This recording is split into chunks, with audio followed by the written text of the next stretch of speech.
एक दिन जब करण स्नेहा दीदी से उसके कमरे में बात कर रहा था, तब मैं खिड़की के वेंटिलेटर से छुपकर उन्हें देख रहा था। फिर मैंने अपने मोबाइल के कैमरे से उनकी कुछ तस्वीरें खींच लीं। करण, जो हमारे पड़ोस में रहने वाला एक चित्रकार लड़का है, वह मेरी बड़ी बहन स्नेहा दीदी से छुप छुप के बात करता रहता था।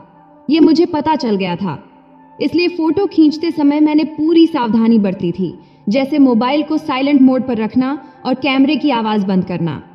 तब मेरे पास अच्छी क्वालिटी का कैमरा वाला मोबाइल फोन नहीं था, इसीलिए मैंने अपने दोस्त का मोबाइल लिया था। फिर मैंने वे सारे फोटो अपने लैपटॉप में डालकर और दोस्त के मोबाइल से डिलीट करके उसे वापस कर दिया। इसके बाद मैंने फोटो एडिटिंग सॉफ्टवेयर में एडिट करके थोड़ी उनकी ब्राइटनेस बढ़ा दिया, ताकि स्नेहा दीदी और करण का चेहरा साफ साफ दिखे। फिर मैंने उन तस्वीरों को कलर प्रिंटर से प्रिंट कर लिया।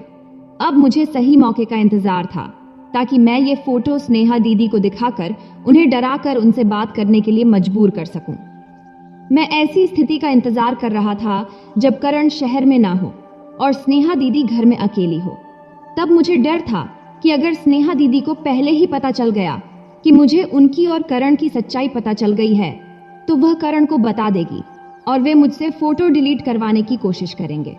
लेकिन मैं हर वो कोशिश करता रहा जिससे उनको पता ना चले कि मुझे उनके बारे में सब कुछ पता चल गया है।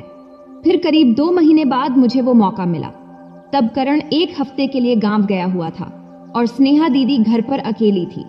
उस समय मेरी माँ को भी कुछ दिनों के लिए गांव जाना पड़ा था और पिताजी भी अपने काम से बाहर गए हुए थे। अब मुझे स्नेहा दीदी के साथ अकेले रहने का सही मौका मिल गया था, इसलिए मैंने तुरंत अपनी योजना पर काम शुरू कर दिया। मैंने स्नेहा दीदी की फोटो को एक लिफाफे में डालकर उस पर उनके पति का नाम लिखा और ऐसे दिखाया जैसे यह डाक से आया हो। उस दिन जब मैं कॉलेज से घर आया तो लिफाफा हाथ में लेकर अंदर गया और रसोई में जाकर स्नेहा दीदी को आवाज दिया। वह अपने कमरे से आई। तब वह गुलाबी गाउन पहनी हुई थी। उसे देखकर मैं थोड़ा घबरा गया, लेकिन मैंने हिम्मत जुटाया और लिफाफा उसके हाथ में देते हुए कहा, दीदी, ये बाहर पड़ा था, शायद डाक से आया है। स्नेहा दीदी ने हैरानी से लिफाफा लिया और उसे देखने लगी। तब मैं कुर्सी पर बैठकर बोला, देखो ना दीदी, किसका होगा? उसने कहा, मुझे नहीं पता, ससुराल से तो ऐसा कुछ नहीं आता। फिर उसने लिफाफा खोला और अंदर रखे फोटो देखे।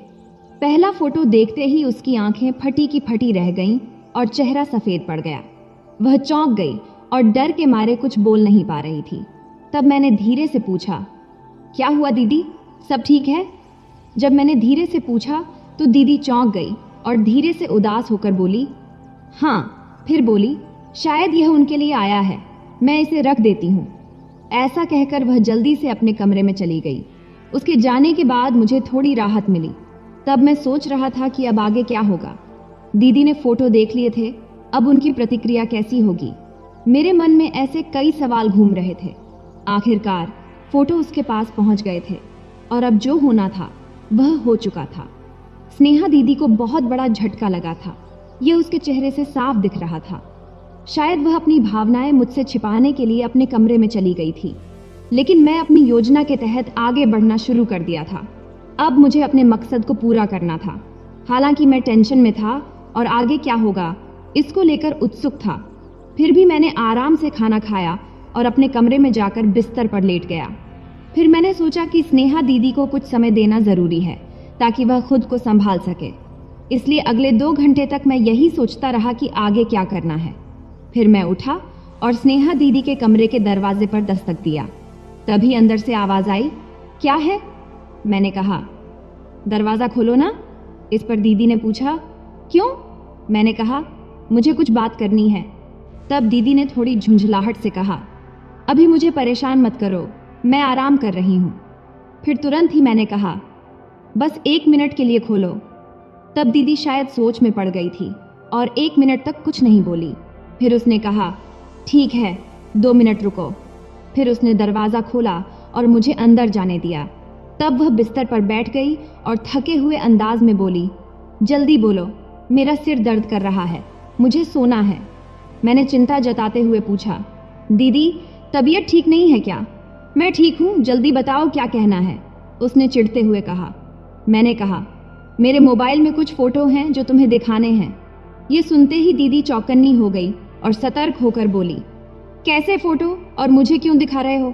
मैंने हंसते हुए कहा, अरे पहले देख तो लो, तुम्हें पसंद आएंगे। उसने रूखे अंदाज में कहा, मुझे कुछ नहीं देखना, तुम यहाँ से जाओ। तब मैंने गंभीरता से कहा, अगर नहीं देखोगी तो पछताओगी। अब दीदी उलझन में पड़ गई और बोली, क्या मतलब है तुम्हारा? अच्छा ठीक है, दिखाओ जल्दी। तब मैं उत्साहित था लेकिन थोड़ा नर्वस भी था। मैं उसके पास गया, मोबाइल निकाला और गैलरी ओपन किया। तब स्नेहा दीदी ध्यान से स्क्रीन की ओर देख रही थी। पहला फोटो देखते ही उसने राहत की सांस ली, क्योंकि वह फोटो माँ का था जो किचन में काम कर रही थी। फिर उसने मोबाइल हाथ में ले लिया। तब मैंने कहा, आगे के फोटो देखो, बहुत अच्छे हैं। फिर दीदी ने मोबाइल स्क्रीन को स्क्रॉल किया और आगे के फोटो देखने लगी। तब मैं उसके पास ही खड़ा होकर एक नज़र स्क्रीन पर और एक नज़र उस पर रखा हुआ था। मोबाइल में आगे माँ और पापा के कुछ सामान्य पारिवारिक फोटो थे। फिर स्नेहा दीदी और करण के भी कुछ नॉर्मल फोटो थे। आगे की जैसे ही दीदी ने फोटो देखी, उसकी टेंशन दूर हो गई और वह उत्साह से फोटो देखने लगी। फिर अगला फोटो सिर्फ स्नेहा दीदी का था, जिसमें वह एक सुंदर साड़ी में थी। वह फोटो देखकर उसने मुझसे पूछा, ये फोटो तुमने कब लिया? तब मैंने मुस्कुराते हुए कहा, आगे के फोटो देखोगी तो खुद पता चल जाएगा। फिर दीदी ने मुझे अजीब नज़रों से देखा और फिर हंसकर आगे के फोटो देखने लगी। जैसे ही उसने अगला फोटो देखा, जिसमें उसकी कमर के ऊपर का हिस्सा था, जिसे देख उसकी आंखें चौड़ी हो गईं और वह घबराकर मेरी तरफ देखने लगी। तब मैंने इशारे से उसे अगले फोटो पर जाने के लिए कहा। अब अगला फोटो देखकर उसकी चिंता सही निकली, क्योंकि उस फोटो में वह और करण के साथ खड़ी थी। वो फोटो देखते ही गुस्से में मेरे पास आकर उसने कहा, नालायक, तूने ये फोटो कहाँ से लिया? तभी मैं अपना मोबाइल उसके हाथ से छीन लिया। तब उसने मेरा मोबाइल छीनने की बहुत कोशिश की, लेकिन मैंने झटपट उसे अपने पैंट की जेब में डाल लिया। तब वह गुस्से में चिल्लाई, बेशर्म, ये फोटो तुम्हें कहाँ से मिले? जल्दी बता। तब मैंने शांति से कहा, मैंने खुद लिए हैं। ये सुनकर वह चौंक कर बोली, कब, कहाँ, कैसे? तब उसे भी यह समझ आ रहा था कि उसके सवाल बेकार हैं, लेकिन फिर भी वह पूछ रही थी। खैर, मैंने शांत स्वर में उसे बताया कि मुझे उसके और करण के बारे में सब पता है और ये फोटो मैंने स्टोर रूम के वेंटिलेटर से खींचे हैं। ये सुनकर दीदी को समझ नहीं आया कि क्या करे और फिर वह रोने लगी। मेरा सब कुछ बर्बाद हो गया, मेरा जीवन खत्म हो गया। वह बड़बड़ाते हुए बिस्तर पर गिर गई और तकिए में मुंह छिपाकर जोर जोर से रोने लगी। तब मैं चुपचाप बेड के किनारे बैठा रहा और उसे देखता रहा। वह वहीं पड़ी पड़ी सुसक रही थी और रोते हुए उसके शरीर में हल्की हलचल हो रही थी। तब गुलाबी गाउन उसके शरीर से पूरा चिपका हुआ था, जिससे उसका शरीर साफ दिखाई दे रहा था। कुछ देर बाद जब उसका रोना थोड़ा कम हुआ, तब भी वह बेड पर ही पड़ी रही। फिर मैंने उसके पास जाकर उसके कंधे पर हाथ रखा और कहा, दीदी, अब बस करो, उठो। लेकिन वह रोती रही। कुछ देर बाद शायद उसने सोचा कि और कुछ कर भी नहीं सकती, इसलिए चुपचाप पड़ी रही। तब मैंने फिर से कहा, दीदी, मैं ये फोटो किसी को नहीं दिखाऊंगा, मुझ पर भरोसा करो। यह सुनकर दीदी ने धीरे धीरे सिर उठाया और मेरी ओर देखा, लेकिन अब भी वह बिस्तर पर उल्टी ही लेटी हुई थी, लेकिन थोड़ा ऊपर होकर उसने मुझे घूरा। तब उसके चेहरे पर गुस्सा साफ झलक रहा था। तब मैं एक पल के लिए उसकी ओर देखता ही रहा। जब उसे एहसास हुआ कि मैं उसे इतनी नज़दीक से देख रहा हूँ, तो उसने तुरंत अपने शरीर को सीधा किया और मेरी ओर घूरते हुए बोली, ऐसे क्या देख रहे हो? मैंने कहा, तुम जैसी हो वैसी ही देख रहा हूँ। उसने गुस्से में कहा, क्या मतलब है तुम्हारा? मैंने कहा, जिस तरह से तुम करण के साथ बात करती हो उसी के बारे में कह रहा हूँ। तब दीदी ने नाराज होकर कहा, तुम मुझसे ऐसे गंदे शब्द कैसे बोल सकते हो? मैं तुम्हारी दीदी हूँ। तब थोड़ा मैंने शांत लहजे में कहा, क्या ये शब्द गलत हैं? उसने झुंझलाकर कहा, करण के साथ जो बातें होती हैं वो अलग हैं, लेकिन तुम मेरे भाई हो, तुम्हें ऐसा नहीं बोलना चाहिए। तब मैंने उसे डांटते हुए कहा, जब करण के साथ थी तब तुम्हारा आत्मसम्मान कहाँ चला गया था? इस पर उसने गुस्से से जवाब दिया, उसने मुझे मजबूर किया था। आगे स्नेहा दीदी ने धीरे से कहा, देखो राहुल, पहली बार मजबूरी में हुआ था, लेकिन बाद में मैं खुद ही उसके साथ रहने लगी। प्लीज राहुल, अब ये सब बंद करो। तब मैंने ठंडे स्वर में कहा, ठीक है, नहीं बोलता। लेकिन ये फोटो अब मैं पुराने ईमेल पर भेज देता हूँ। अगर जरूरत पड़ी तो इन्हें प्रिंट करके पोस्ट से भेज दूंगा। ये सुनकर दीदी ने सिर झुका लिया और फिर से रोने लगी। उसे इस हालत में देखकर मेरे मन में ख्याल आया कि उसे यूं ही छोड़ देना चाहिए या उसे पूरी तरह अपने वश में कर लेना चाहिए। फिर कुछ देर रोने के बाद उसने सिर उठाया और आंसू भरी आंखों से मुझसे बोली, राहुल, मैं तेरी बहन हूं, तू मेरे साथ ऐसा क्यों कर रहा है? मेरा जीवन बर्बाद हो जाएगा। तब मैंने ठंडे स्वर में जवाब दिया, ये सब सोचने की जरूरत तुझे करण के साथ रहने से पहले करनी चाहिए थी। दीदी सुबकते हुए बोली, पहली बार मजबूरी में हुआ था, तब मैं असहाय थी। तब मैंने सीधा सवाल किया, लेकिन बाद में तो तू अपनी मर्जी से उसके साथ थी, अब इसमें मैं क्या करूं? तब दीदी ने सफाई देते हुए कहा, राहुल, तेरे जीजू विदेश में रहते हैं, मेरा भी कुछ जीवन है, कुछ सपने हैं, ऐसा क्यों कर रहा है? तभी मैंने कहा, वाह दीदी वाह, तो इसका मतलब ये कि तुम किसी के भी साथ रहोगी? इस पर स्नेहा दीदी ने अपनी वही सफाई दी कि उसने मुझ पर दबाव डाला था, तो क्या हुआ अगर कल मैं भी कुछ ऐसा करूं तो? मैंने तीखा सवाल किया। तब स्नेहा दीदी गुस्से से बोली, राहुल, तू बहुत गंदी बातें कर रहा है, तुझे शर्म आनी चाहिए। तब मैंने कहा, जो सच है वही कह रहा हूं दीदी। इस पर स्नेहा दीदी बोली, भाई ऐसा नहीं करते। तब मैंने जिद करते हुए कहा, भाई बहन जैसी बात तो तुझ में रही ही नहीं, अगर रहती तो तुम ऐसा नहीं करती, बल्कि जब उसने जबरदस्ती किया तब तुझे मुझे सब बताना चाहिए था। इस पर दीदी ने रोते हुए कहा, भाई मैं मर जाऊंगी। मैंने दृढ़ता से कहा, दीदी इससे कुछ नहीं बदलेगा, सच सामने आएगा ही। फिर रोते हुए स्नेहा दीदी ने कहा, तू मुझसे बदला ले रहा है इसलिए ये सब किया? तब मैंने कहा, समझ लो ऐसा ही है, बहन हो तो क्या, जब तुम किसी और के साथ रह सकती हो तो मुझे क्यों रोकती हो? अब दीदी और ज्यादा रोने लगी। उसने अपना चेहरा हाथों में छिपा लिया और जोर जोर से सिसकने लगी, लेकिन मैं टस से मस नहीं हुआ, क्योंकि मैं अपने मकसद से पीछे हटने वाला नहीं था। करीब 20 मिनट बाद दीदी ने रोना धोना बंद किया और मेरी तरफ देखती हुई बोली, तू वाकई मुझसे वो चीज मांग रहा है जो पैसों से भी कीमती है?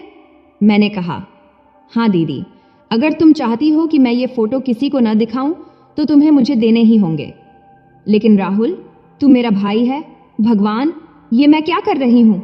दीदी ने खुद से बड़बड़ाया और फिर रोने लगी।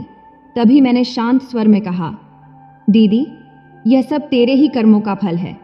अब अगर तुम चाहती हो कि यह बात किसी को न पता चले तो तुम्हें पैसे देने होंगे। फिर स्नेहा दीदी ने कुछ देर सोचा और फिर बोली, ठीक है, मैं दूंगी, लेकिन राहुल, ये गलत है। इस पर मैंने अपना फैसला सुनाया, दीदी तू जैसी है वैसी ही रहेगी।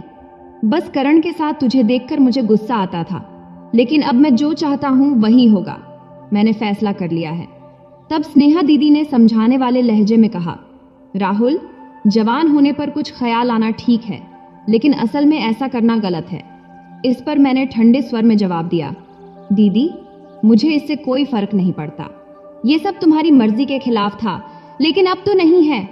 इस पर दीदी ने गुस्से से कहा, भाई हो तुम मेरे, कैसे कह सकते हो ऐसे तुम? तब मैंने थोड़ा ऊंची आवाज में बोला, जैसे तुमने करण के साथ किया, पहले तुमने मना किया, फिर खुद ही मान गई, तो इसका मतलब तुम्हें सब पहले से पता था? स्नेहा दीदी बोली। हालांकि स्नेहा दीदी अब थोड़ी संभल चुकी थी और वह थोड़ी रुक रुक कर बात कर रही थी।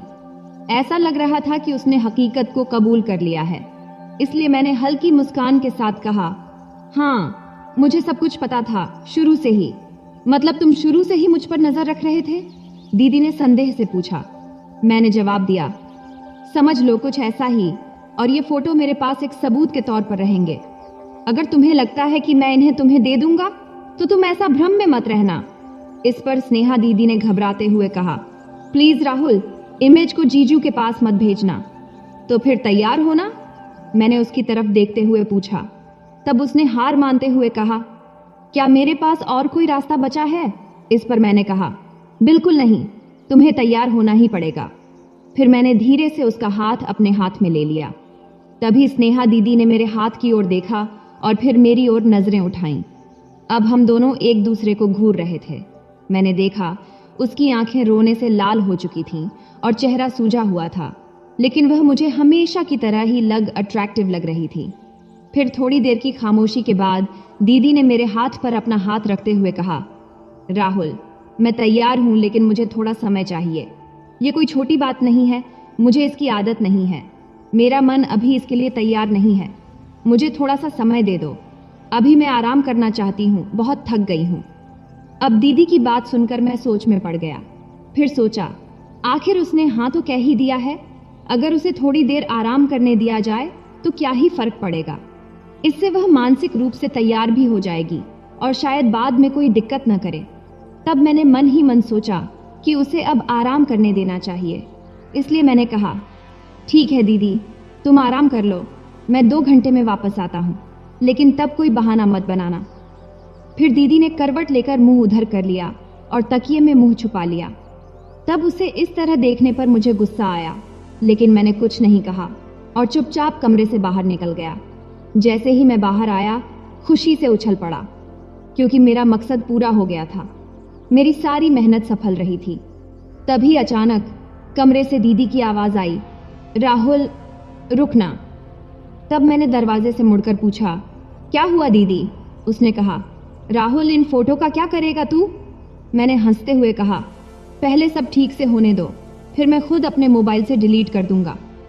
लेकिन कोई देख लेगा तो? उसने कहा। मैंने कहा, कोई नहीं देखेगा, मैंने बहुत अच्छी तरह से छुपा रखा है, तुम चिंता मत करो।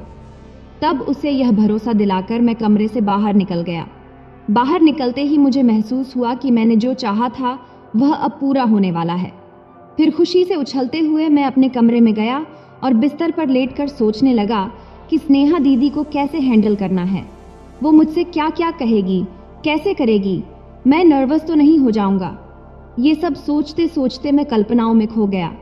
लगभग 1.5 घंटे बाद मैं उठा, फिर फ्रेश होने के लिए बाथरूम गया और वापस आकर अपने कपड़े बदला। फिर मैंने आरामदायक टी-शर्ट और बरमुडा शॉर्ट्स पहन लिया ताकि खुद को सहज महसूस कर सकूं। फिर मैं स्नेहा दीदी के कमरे की ओर बढ़ा। तब दरवाज़ा बंद था। मैंने हल्का धक्का दिया और दरवाज़ा खोल दिया।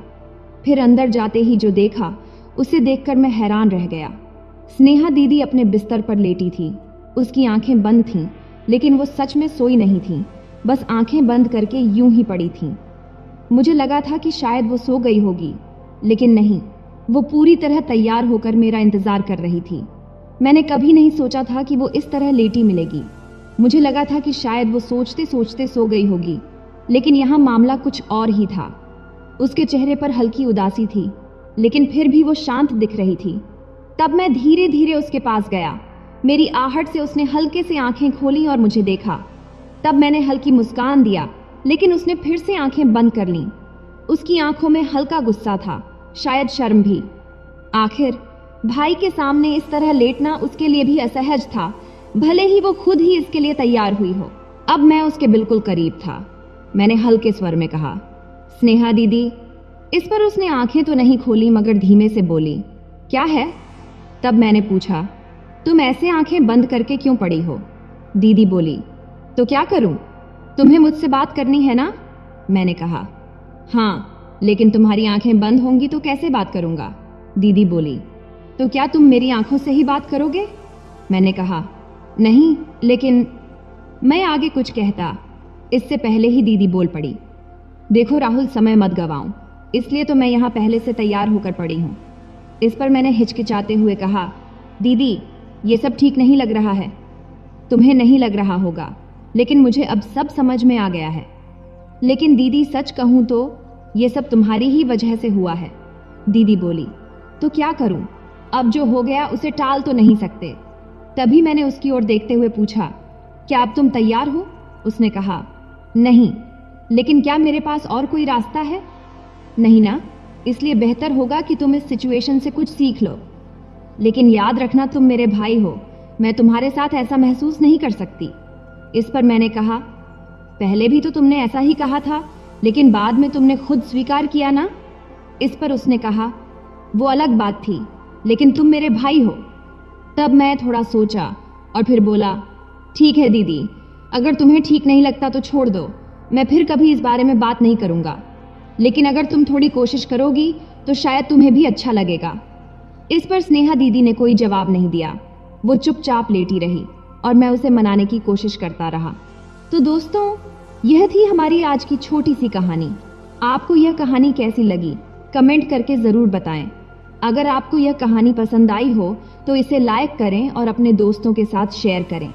आगे भी ऐसी ही रोमांचक कहानियों के लिए हमारे चैनल को सब्सक्राइब करें और बेल आइकन दबाना न भूलें ताकि आप हमारी कोई भी कहानी मिस न करें।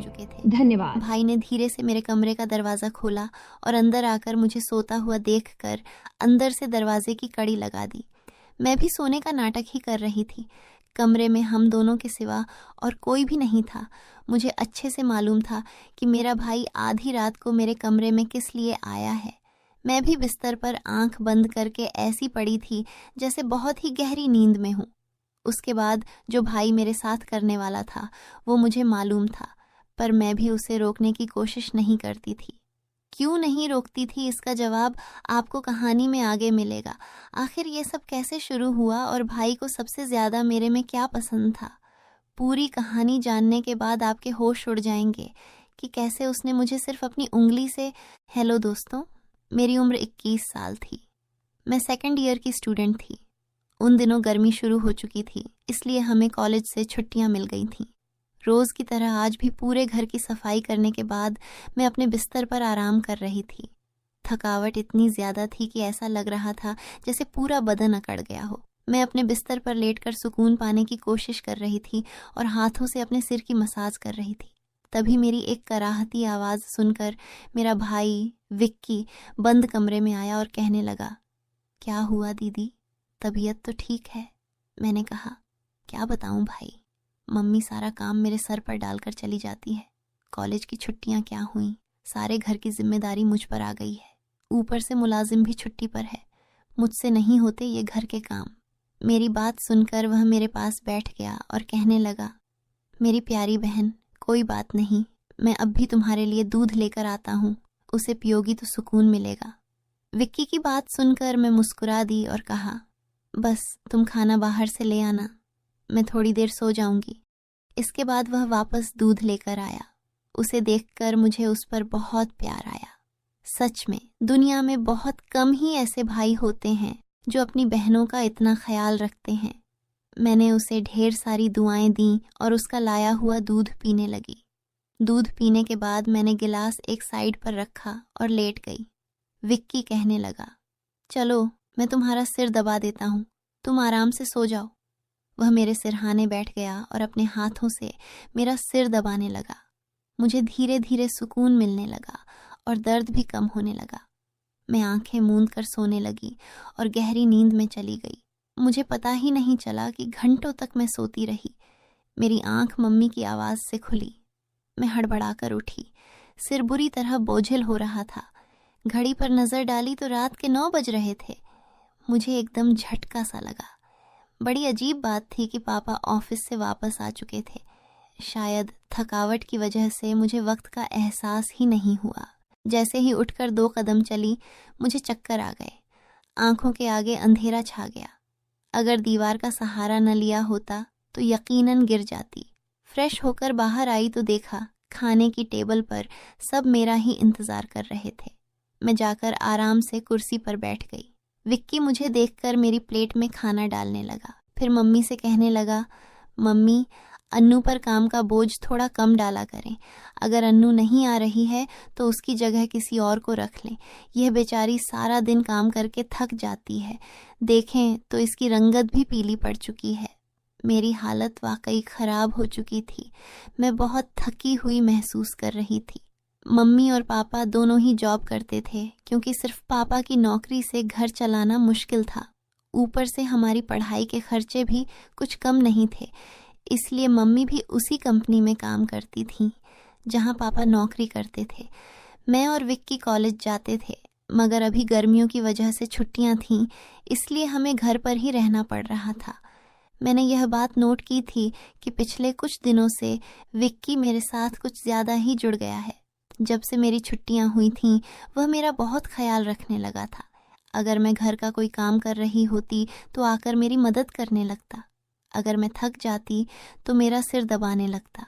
मैं उसे मना करती, मगर वह कहता, नहीं, तुम थक चुकी हो, इतना काम करती हो, मेरा हक है कि मैं तुम्हें सुकून पहुंचाऊं। मैं भी चुपचाप लेटी रहती, लेकिन एक रात जो कुछ हुआ उससे मेरे होश उड़ गए। क्या विक्की कभी ऐसा कर सकता है? उस रात मैं अपने कमरे में सो रही थी। आधी रात को मुझे महसूस हुआ जैसे कोई मेरे कमरे में आया हो। वह आहिस्ता आहिस्ता चलता हुआ मेरे बिस्तर के करीब आ रहा था। भले ही मैं सोने की कोशिश कर रही थी, मगर मेरा दिमाग पूरी तरह जाग रहा था। मैंने अचानक हड़बड़ाकर आंखें खोल दी। कमरा अंधेरे में डूबा हुआ था।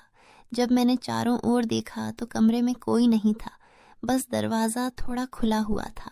मैं हमेशा सोने से पहले दरवाज़ा बंद करके सोती थी, फिर यह कैसे खुल सकता था? नींद से भरी आंखों से उठकर मैंने दरवाजे को बंद किया और लॉक कर दिया।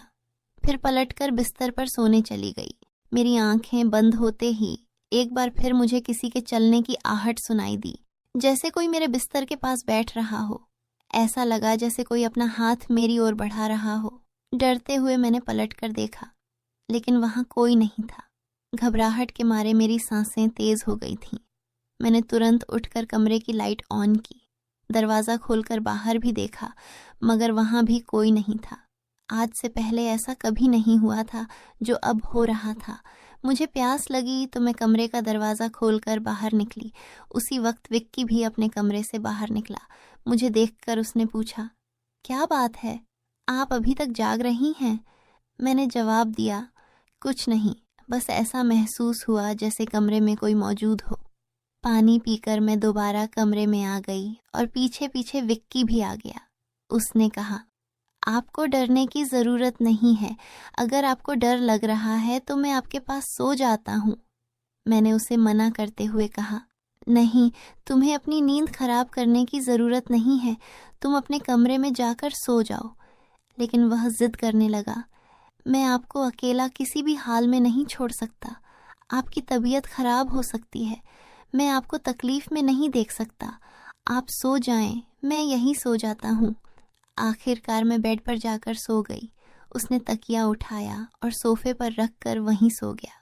उस रात मुझे ऐसा महसूस हुआ जैसे कोई मेरे सिरहाने बैठकर मुझे बहुत देर तक देखता रहा हो। उसने मेरे बालों को सहलाया, मेरे चेहरे पर उंगलियां फेरी और मैं सुकून से सोती रही। यह सब मुझे एक सपने जैसा लग रहा था। अगली सुबह जब मैं उठी तो मेरा मूड बड़ा अजीब था, लेकिन जब मैंने अपने भाई पर गौर किया तो मैं हैरान रह गई। शुक्र था कि मैंने अपने जिस्म को दुपट्टे से ढक रखा था। मेरी कमीज़ बेतरतीब हो चुकी थी। मुझे हैरत हुई क्योंकि आज से पहले मैं कभी इस तरह इतनी गहरी नींद में नहीं सोई थी। आज मैं थोड़ी खुश भी महसूस कर रही थी, लेकिन इसकी वजह समझ नहीं आ रही थी। मैंने उससे पूछा तो उसने कहा, मैं तो रोज़ ही इतना खुश होता हूँ। जिसे आप जैसी बहन मिल जाए वह क्यों ना खुश हो। घर के सारे काम निपटा कर जब मैं बैठी तो विक्की तेल लेकर मेरे पास आ गया। कहने लगा, अन्नू दीदी, अपने बाल खोल लीजिए, मैं आपके सिर में मसाज कर देता हूँ। मुझे उसकी हरकतें अजीब लगने लगीं। मैंने कहा, यह तुम्हारा काम नहीं है, जाओ अपने दोस्तों के साथ घूमो फिरो, मुझे मसाज की ज़रूरत नहीं है। मगर उसने मेरी बात नहीं मानी और ख़ुद ही मेरे बालों से कैचर उतारते हुए कहने लगा, आप नखरे मत किया करें। किस्मत वालों को ही ऐसे भाई मिलते हैं। जब आपका भाई आपके खूबसूरत रेशमी बालों में मसाज करना चाहता है तो आपको क्या समस्या हो सकती है। आ जाइए, मैं आपके सिर की मसाज कर देता हूँ, आपको बहुत सुकून मिलेगा। वह मुझे उठाकर कमरे में ले गया। मैं बेड पर तकिया रखकर लेट गई। मेरे बाल बेड से नीचे लटक रहे थे। वह मेरे सिरहाने बैठकर मेरे बालों की मसाज करने लगा। विक्की मुझसे 4 साल छोटा था, लेकिन मुझे नाम से ही बुलाता था। उसने कहा, आप इतनी प्यारी हैं कि आपको देखकर दिल करता है कि आप हमेशा इसी तरह मुस्कुराती रहें और मैं आपकी लाड उठाता रहूं। वह मेरे बालों की मसाज कर रहा था और उसके हाथों में जैसे जादू था। मुझे इतना अच्छा लग रहा था कि मैं धीरे धीरे नींद की वादियों में खोने लगी। तेल की खुशबू भी बहुत ज़बरदस्त थी। मैंने उससे पूछा, यह कौन सा तेल है? वह बोला, यह बहुत ही ख़ास तेल है, ख़ास आपके लिए। आपके जो इतने हसीन बाल हैं ना, यह उन्हीं बालों के लिए बना है। उसकी बातें बहुत प्यारी थीं, हालांकि मैं समझ नहीं पा रही थी कि वह किस लहजे में बात कर रहा है। बहरहाल मसाज के दौरान ही मैं गहरी नींद में खो गई। कुछ देर बाद जब मेरी आंख खुली तो मेरा पूरा बदन दर्द से टूट रहा था। ऐसा लग रहा था जैसे मेरी टांगों पर बहुत ज्यादा वजन रखा गया हो। पूरे बदन में दर्द सरक रहा था। मैं धीरे धीरे उठकर बैठी और आसपास देखने लगी। मेरी हालत अजीब थी। जब मैंने खुद पर गौर किया तो देखा कि मैं पूरी तरह भीगी हुई थी, जैसे किसी ने मुझे नहला दिया हो। मेरे कपड़े गीले थे, पंखा बंद था और कमरे में गर्मी थी।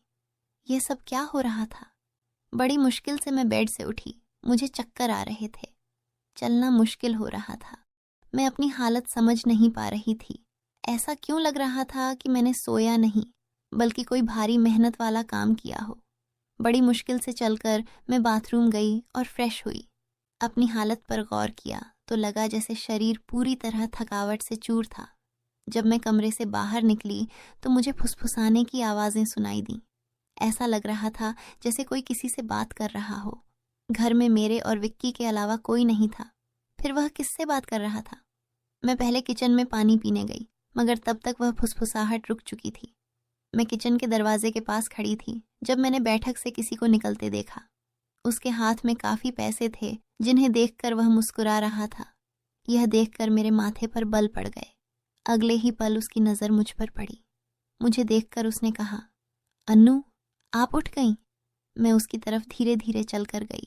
वह हड़बड़ाकर पैसों को अपनी पैंट की जेब में डालने लगा, मगर मैंने उसका हाथ पकड़कर उन पैसों को सामने लाकर पूछा, इतने पैसे तुम्हारे पास कहाँ से आए? वह नजरें झुका चुका था। धीरे से कहने लगा, आप प्लीज पापा को मत बताना। मैं ताज्जुब में थी कि उसने यह पैसे पापा को क्यों नहीं दिए। मैंने सख्ती से पूछा तो वह सहम गया। उसने कहा, ये पैसे तो पापा के एक दोस्त ने कई साल पुराने कर्ज के रूप में लौटाए थे। मैंने सोचा था कि इनसे मोबाइल खरीद लूंगा, लेकिन उसने पैसे मुझे थमा दिए। मैंने उसे डांटते हुए कहा, हाँ, तुमने अच्छा किया। घर के हालात देखो किस कदर खराब हैं। हमारे माँ बाप दोनों नौकरी कर रहे हैं और तुम मोबाइल खरीदने की बात कर रहे हो। वह शर्मिंदा हो गया। उसी रात मैंने वे पैसे पापा को दे दिए। उस रात विक्की मुझसे कोई बात नहीं कर सका और जल्दी सोने चला गया। अगले दिन मैं किचन में काम कर रही थी जब विक्की अपने दोस्तों के साथ घर में दाखिल हुआ। मैं यह देखकर हैरान थी कि वह अपने दोस्तों को सीधा लाउंज में ले आया था। उस वक्त मैं दुपट्टा उतारकर बर्तन धो रही थी। जैसे ही वे सब हंसते हुए अंदर आए, मैंने तुरंत दुपट्टा ओढ़ लिया। मैंने उसे समझाने की कोशिश की, यह क्या तरीका है? तुम जानते हो इस वक्त मम्मी पापा घर पर नहीं हैं, फिर भी तुम इन लोगों को घर ले आए हो। विक्की तुनक्कर बोला, यह मेरा घर है। जब आपको मेरा ख्याल नहीं है तो मैं आपका ख्याल क्यों करूं? अच्छा, खाना तैयार करो।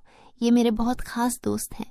वह मुझसे काफ़ी नाराज़ लग रहा था, मगर अब मैं क्या करती? खाना तो बनाना ही था। मैं उसके दोस्तों के लिए खाना बनाने लगी। तभी वह बोला, खाना परोसने भी तुम खुद ही आओगी। विक्की का यह रवैया मुझे हैरान कर रहा था। छोटी सी बात पर वह इतना कैसे बदल सकता था? मैंने खाना टेबल पर लगा दिया। मैंने गौर किया कि उसके दोस्त बार बार मुझे घूर रहे थे। वे सभी विक्की की उम्र से बड़े लग रहे थे और अजीब तरीके से मुझे देख रहे थे, जैसे मुझे निगल ही जाएंगे। मैं डरकर अपने कमरे में चली गई और खुद को बंद कर लिया। जैसे ही वे गए, मैं विक्की पर फट पड़ी, दोबारा तुम्हारे ये दोस्त इस घर में नजर नहीं आने चाहिए। मगर वह अगले ही पल मेरे गाल थाम कर कहने लगा, इतना गुस्सा कहाँ से आता है? वे दोबारा नहीं आएंगे, लेकिन आप इस बारे में मम्मी पापा को कुछ नहीं बताएंगी। विक्की के इस बर्ताव से मैं परेशान हो गई। वह कभी प्यार जताने लगता था तो कभी चिढ़ने। बहरहाल मैंने हामी भर दी और अपने कमरे में चली गई। मुझे विक्की की हरकतें दिन ब दिन अजीब लगने लगी थीं। उस रोज़ भी जब मैं अपने कमरे में आराम करने के लिए सोई तो अचानक मुझे अपने पैरों पर किसी के हाथ महसूस हुए। मैंने चौंक कर आंखें खोलीं तो देखा कि विक्की मेरे पैरों को अपनी गोद में रखकर मसाज कर रहा था। मैंने तुरंत उसे ऐसा करने से मना किया, मगर वह कहने लगा, मैं जो कर रहा हूँ मुझे करने दो। इस घर में एक मैं ही हूँ जिसे आपकी इतनी फिक्र है। मम्मी पापा को तो काम से ही फुर्सत नहीं है। मैं भी थक चुकी थी। आंखें बंद की और सोने लगी। विक्की के हाथों की मसाज से मुझे नींद आ गई, लेकिन जब मेरी आंख खुली तो मेरे होश उड़ गए। मेरा सिर बुरी तरह चकरा रहा था। बिस्तर की चादर बिल्कुल बेतरतीब हो चुकी थी। बिस्तर पर एक शर्ट और एक मेल परफ्यूम पड़ा था। यह सामान किसका था? मैं कुछ बोल नहीं सकी। मेरे सिर में इतनी तेज दर्द था कि मैं फिर से बिस्तर पर गिर गई। ऐसा लग रहा था जैसे किसी ने मुझे बेहोशी की दवा पिला दी हो। पास में फुसफुसाने की आवाजें आ रही थीं, मगर कौन बोल रहा था यह मैं पहचान नहीं सकी। मुझे सिर्फ विक्की की आवाज सुनाई दे रही थी। ऐसा लग रहा था जैसे वह मेरे कमरे में मौजूद हो और मुझे उठाने की कोशिश कर रहा हो। कुछ देर बाद जब मेरी आंख खुली तो सारा दृश्य मेरी नजरों के सामने घूमने लगा। मैंने सबसे पहले बेड की तरफ देखा, जहां पहले शर्ट और परफ्यूम पड़े थे, मगर अब वहां कुछ भी नहीं था। आज फिर मेरी हालत बहुत अजीब थी। मैं कोई बच्ची नहीं थी जो यह सब कुछ समझ न पाती। घर में मेरे और विक्की के अलावा और कोई नहीं था। फिर मेरे सोने के बाद ऐसा क्या होता था कि मेरा पूरा शरीर पानी से नहला दिया गया हो? सिर्फ इतना ही नहीं, मेरा शरीर दर्द से चूर था और रंगत भी बिल्कुल पीली पड़ चुकी थी। दिन ब दिन विक्की मेरे करीब आने की कोशिश कर रहा था, मगर मैं हर बार कोई न कोई बहाना बनाकर अपने कमरे में चली जाती थी। मेरे दिमाग में अजीब अजीब से विचार आने लगे थे। तबीयत भी काफ़ी ख़राब रहने लगी थी। मेरी हालत देखकर माँ भी परेशान हो गई। उन्होंने कहा कि वह अगले दिन ऑफिस से छुट्टी लेकर मुझे डॉक्टर के पास ले जाएंगी, ताकि पता चल सके कि मुझे क्या समस्या है। उस रात मैं बार बार उठ रही थी और ठीक से सो नहीं पाई। अगले दिन मेरे माता पिता हमेशा की तरह अपने काम पर चले गए। मुझे लगा शायद उन्हें मेरी परवाह नहीं थी। आखिरकार मैं खुद ही डॉक्टर के पास गई। वहाँ अल्ट्रासाउंड से पता चला कि मैं गर्भवती हूँ। यह सुनकर मेरे होश उड़ गए। आखिर यह सब मेरे साथ कौन कर सकता था? विक्की मेरा भाई था, लेकिन फिर मेरे दिमाग में यह बात आई कि मैं उसे सगा भाई समझती हूँ, जबकि वह मेरा सौतेला भाई है। विक्की मेरी माँ की दूसरी शादी से था, जबकि मैं उनकी पहली शादी की औलाद थी। इस तरह की बातें मुझे गलत सोचने पर मजबूर कर रही थीं। मुझे समझ नहीं आ रहा था कि यह बात मैं अपने माता पिता को कैसे बताऊं। विक्की जब भी मेरे पास बैठता तो कभी मेरा हाथ पकड़ता तो कभी मेरे गाल खींचने लगता। मैं पहले इन बातों को हल्के में लेती थी, मगर अब सब कुछ अलग नजर आ रहा था। एक दिन मैं अस्पताल गई और अबॉर्शन से पहले डॉक्टर से कहा कि इस बच्चे का डीएनए टेस्ट किया जाए।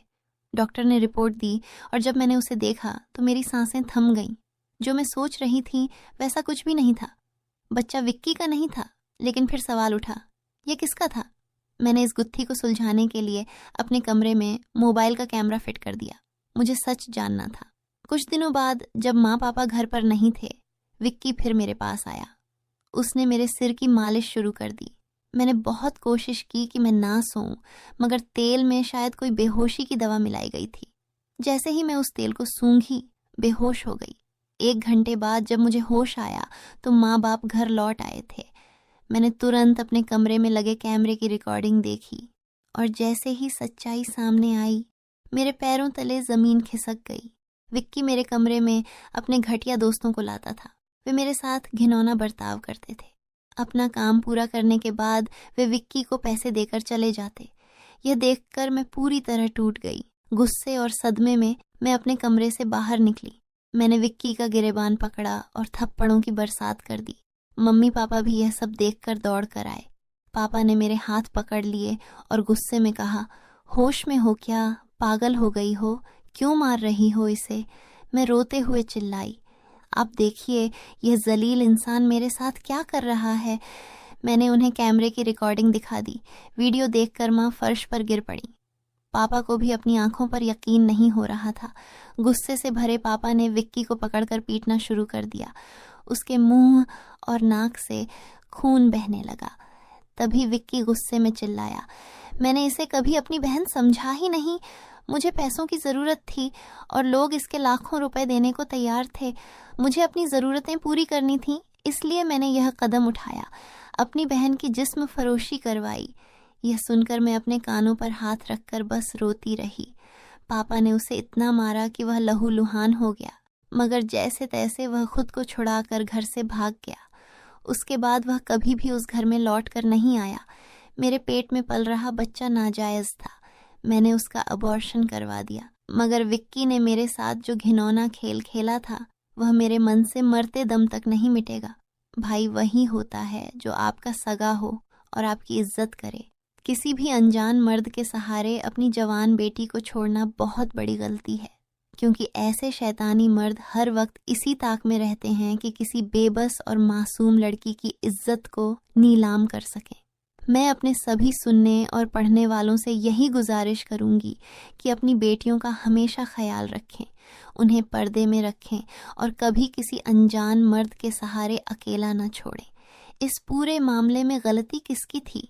मेरे माँ बाप की, जो पैसा कमाने की दौड़ में बच्चों से बिल्कुल बेफिक्र हो गए थे, या फिर मेरी, जो अपने सौतेले भाई के साथ अकेली इस घर में रहती थी और उस पर हद से ज्यादा भरोसा करती थी?